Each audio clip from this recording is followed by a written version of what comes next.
दोस्तों, अपने बड़े बुजुर्गों से सुना करते थे कि इंसान के दुख सुख से उसके आसपास का माहौल भी प्रभावित होता है। महसूस पहली बार कर रहा हूँ। देख रहा हूँ कि मोदी सरकार की अग्निवीर योजना ने किस तरह से पूरे देश की फिजा को बदल कर रख दिया है।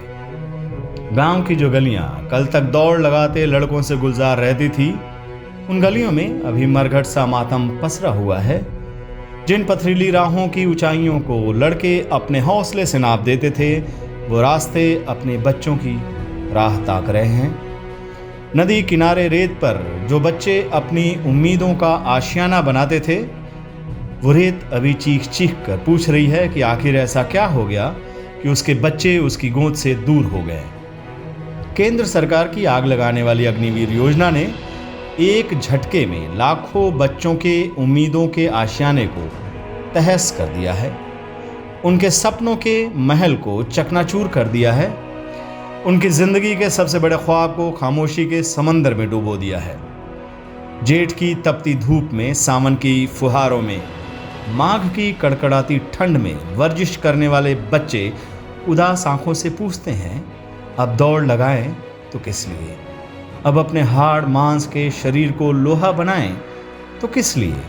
सेना में जाकर देश सेवा का अरमान मोदी सरकार ने छीन लिया। समाज में मान सम्मान हासिल करने की जो एकलौती डगर थी, उस पर तो मोदी सरकार ने पहरा लगा दिया है। माँ भारती के मेहनतकश बच्चे हैं ये किसी केंद्रीय मंत्री के बेटे नहीं हैं जो सोने चांदी की चम्मच लेकर पैदा हुए हैं। ये किसी उद्योगपति के बेटे नहीं हैं जो किसी बड़ी फैक्ट्री के गद्देदार कुर्सी इनका पलक पावड़े बिछाए इंतजार कर रही है। इनके हाथ की रेखाओं में विदेशी डिग्री या एमपी एमएलए बनना नहीं लिखा है। इनके किस्मत में दुनिया के सबसे अमीर क्रिकेट संस्था का कर्ता धर्ता बनना भी नहीं लिखा है। ये खुद भी इन सब बड़ी बड़ी चीज़ों का ख्वाब नहीं देखते हैं। विश्वगुरु बनने का सपना भी नहीं है इनका। फकीरी के नाम पर अमीरी का अरमान भी नहीं पालते हैं। ये सब बड़े मामूली अरमान थे इन बच्चों के। देश सेवा, समाज सेवा, साथ में परिवार सेवा।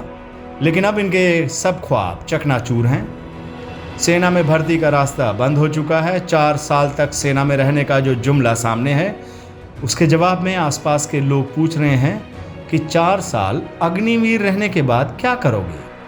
चौकीदारी किसकी करोगे? लड़के क्या जवाब दें? माँ बाप अपने बच्चों का दर्द समझ रहे हैं। उन्हें समझा रहे हैं कि हर अंधेरी रात की सुबह होती है, इस रात की भी सुबह होगी। कल होकर सुबह का सुहाना सूरज तुम्हारा स्वागत करेगा। लेकिन बच्चों को विश्वास नहीं हो रहा है।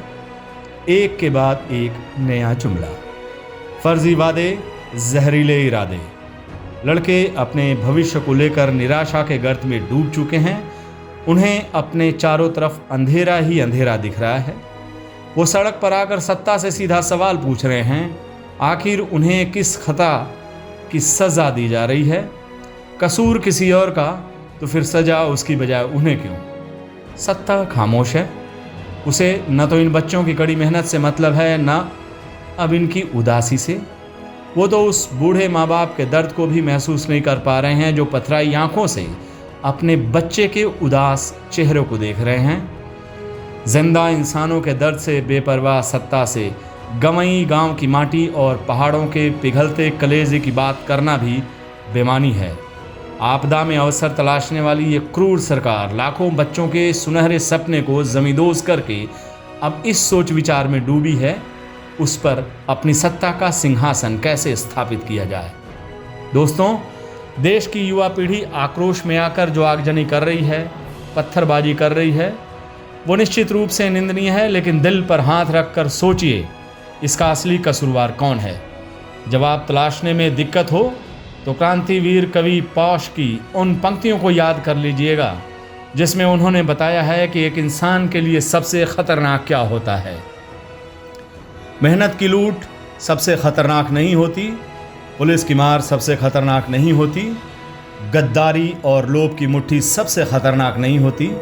सबसे खतरनाक होता है मुर्दा शांति से भर जाना, न होना तड़प, न सब कुछ सहन कर जाना, घर से निकलना काम पर और काम से लौटकर घर आना। सबसे खतरनाक होता है हमारे सपनों का मर जाना। यह सरकार सपनों की कातिल है, उन लाखों बच्चों के सपने की कातिल जिन्होंने खुली आंखों से सेना में जाकर जननी और जन्मभूमि की सेवा का ख्वाब देखा था। इन बच्चों के दर्द को महसूस कीजिए। इन बच्चों के दर्द में ही देश का दर्द छुपा हुआ है।